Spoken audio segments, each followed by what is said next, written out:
সুনামগঞ্জে কিন্তু এই টাঙ্গুয়ার হাওরের এই মৌসুমটায় প্রচুর পর্যটক এসেছে এবং গেল কয়েকদিন ধরে কিন্তু টাঙ্গুয়ার হাওরের পরিবেশ এবং জীববৈচিত্র্য যে ধ্বংসের যে বিষয়টি সেটি কিন্তু ব্যাপক আলোচনা হচ্ছে। স্থানীয় যারা আছেন, যারা পর্যটকরা আছেন, সবাই আসলে এই বিষয়টা নিয়ে ব্যাপক আলোচনা হচ্ছে। কারণ গেল কয়েকদিন আমরা দেখেছি টাঙ্গুয়ার হাওরে কি পরিমাণ শব্দ দূষণ হচ্ছে। স্থানীয় যারা পর্যটক বা যারা আসছেন, অনেকে নৌকাকে উচ্চস্বরে গান বাজনা কিংবা প্লাস্টিক বর্জ্য ফেলা, মানে সব মিলিয়ে টাঙ্গুয়ার হাওরের যে পরিবেশের যে বিপর্যয় সেটি গেল কয়েক বছরের তুলনায় এবছর আরো বেড়েছে, যার ফলে কিন্তু স্থানীয়ভাবে ব্যাপক আলোচনা হয়েছে। এটা অনেক মানুষ আসলে এই টাঙ্গুয়ার হাওরকে বাঁচাতে অনেক দাবি জানিয়েছে। অনেক জায়গায় আমরা দেখেছি মানববন্ধন হয়েছে, সিলেট, সুনামগঞ্জ, ঢাকা সহ বিভিন্ন জায়গায়।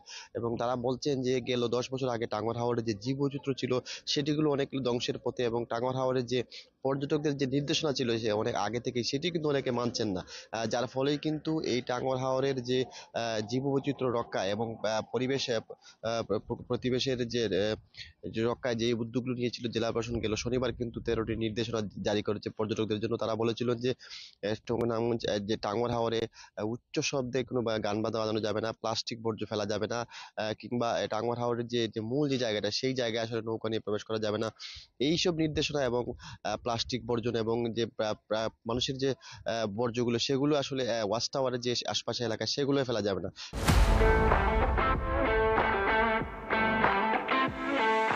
সেই প্রায় 13টি নির্দেশনা জারি করেছিল প্রশাসন, কিন্তু গতকাল রাতে জেলা প্রশাসন থেকে আসলে সুনামগঞ্জে টাঙ্গুয়ার হাওর যে মূল যে মাছের যে অভয়াশ্রম ওয়াচ টাওয়ার, যেখানে আসলে পর্যটকরা যে ওয়াচ টাওয়ারে গিয়ে আসলে নৌকাগুলো ভিড় জমে, সেই ওয়াচ টাওয়ারে কিন্তু হাউস বোটগুলো প্রবেশের নিষেধাজ্ঞা দেওয়া হয়েছে। পরবর্তী নির্দেশনা না দেওয়া পর্যন্ত সবগুলো হাউস বোট ওয়াচ টাওয়ার এবং আশপাশের এলাকায় যাতে প্রবেশ না করে সেই নির্দেশনা জারি করেছে জেলা প্রশাসন।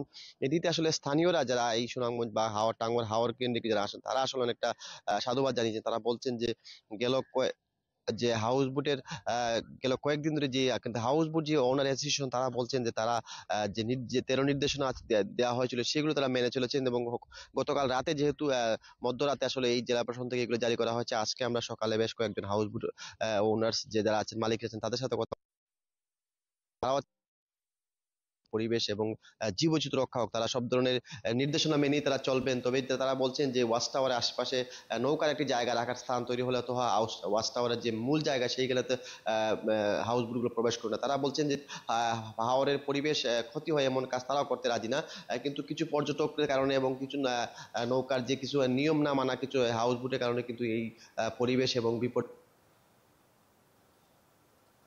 বুটগুলো যাতে ওয়াচ টাওয়ারের ভিতরে প্রবেশ না করে সেই দাবির প্রেক্ষিতে কিন্তু জেলা প্রশাসন এমন নির্দেশনা। এটি যদি বাস্তবায়ন হয় তাহলে হয়তো হাওরের জীববৈচিত্র্য এবং পরিবেশ অনেকটা রক্ষা হবে বলে স্থানীয়রা দাবি করছেন।